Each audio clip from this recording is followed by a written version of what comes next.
I'm gonna say it. When Jared Leto said it's Tron in time, I shed a tear. It was peak cinema. This video contains spoilers. So the new Tron movie, it starts off with these news reports and a de-aged Jeff Bridges once again, although it's kind of like on a grainy TV, and it's not nearly as bad as the VFX from the 2010 movie. And it very quickly confirms that Sam Flynn and the Karen lady are not in this movie, which I would have preferred that they'd done that because we were already kind of invested in them as characters. Instead, the new human characters we get in this movie is this random lady named Eve, who is the new head of Incom, as well as her friends that work with her. She's focused on making digital stuff real, like she puts an orange tree from the grid into the real world and tries to get it to stay. Because usually if you put AI stuff in the real world, it disintegrates after like 30 minutes. Keep that in mind. But anyways, when it comes to her backstory, there really isn't much other than her sister died, so that made her sad, and that's pretty much all the character development they gave to her. And I feel like that as a motivation has been done so many times in so many different movies before, where someone loses someone they love before the movie even happens, and then they're just like sad, but then they realize, I can still do stuff with my life. Likewise, this one guy that's with her the whole movie is just comedic relief. He's like the worst version of Xavier from Jurassic World Rebirth. Because at least in that case, I actually kind of thought Xavier was like a funny character.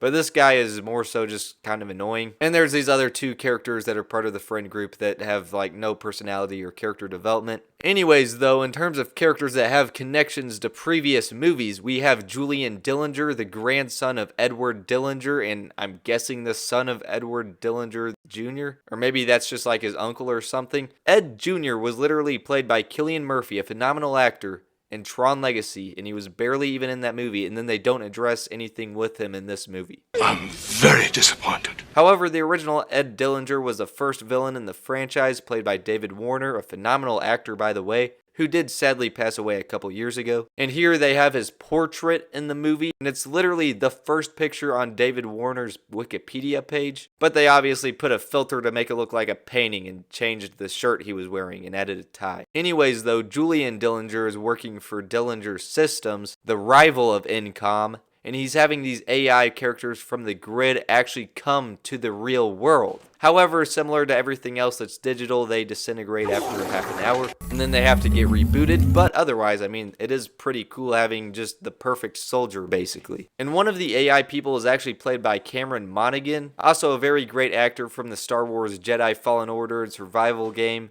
And he also played the two Jokers that were technically not the Joker from the Gotham series. And he's literally in this movie for like 5 seconds and he just dies. What is it with this franchise and wasting good actors? Isn't it weird though how he played two versions of the Joker and then we have another version of the Joker actor in this movie, Jared Leto? Now I thought his performance in this movie was great. He was a standout because his character is supposed to be highly intelligent and powerful, yet he's kind of socially naive because he's AI.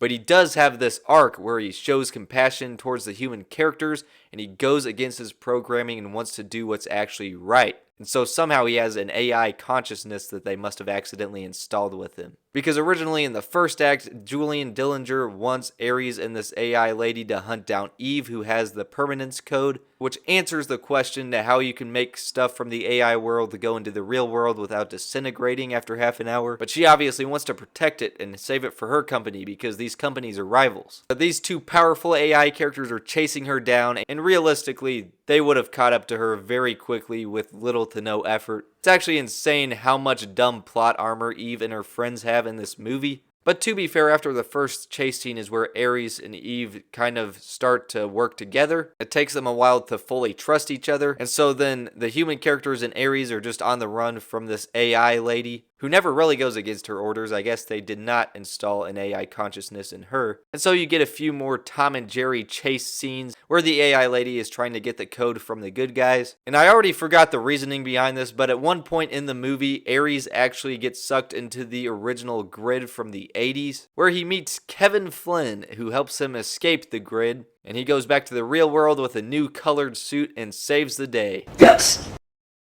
So overall, I'm a little bit mixed on the decisions they made with this movie, but I did enjoy it at the end of the day. It was a cool experience. I really liked how they merged the AI characters with the real world because the other two movies were all about the characters getting sucked into the grid.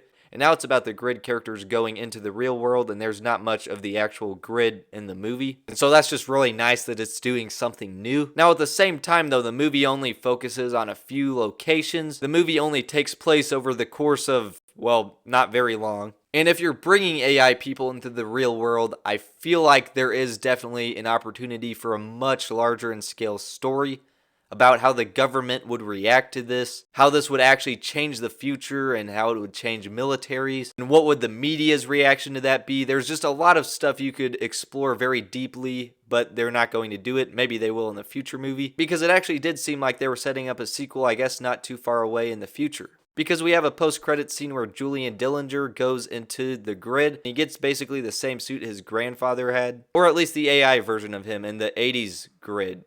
Talking about these movies is so confusing. And also at the end of the movie, it's set up that Ares was going to look for Sam Flynn and that Karen lady. So at least maybe they will be returning to the franchise, although I still think they probably could have been in this movie. Because as I was saying, the human characters we got weren't like terrible, but they were just kind of generic and forgettable. But overall, you don't really watch Tron movies because of the amazing storytelling. It's really more just for the visual aesthetic. And I actually got to see this movie in 3D, which I think enhanced the experience. And just the whole environment is awesome, from the visuals to the action to the music. I mean, that was awesome. And I do think this does complement the other movies in the franchise well by kind of building off of some things they've already set up, especially with the Dillinger stuff and the whole income situation. And the new villain might not have been too complex, but he did actually show like a full range of emotions throughout this film, which I did appreciate. Although, what is the deal about not having Cillian Murphy as Ed Jr.? I just want to know what happens with him. And at the end of the day, I do think some of the callbacks feel just a little bit forced, like the portrait of Ed Dillinger the First that Julian Dillinger keeps looking at. And I'm not sure if Kevin Flynn being in this movie was that necessary, but at the end of the day, I still enjoyed it. On the shortwave meter, it gets a 72 out of 100. And if you liked the other two Tron movies, I'm sure you'll like this one. If you've seen it, let me know what you think about it in the comments section down below. As always, thank you guys so much for tuning in, and I'll see you next time.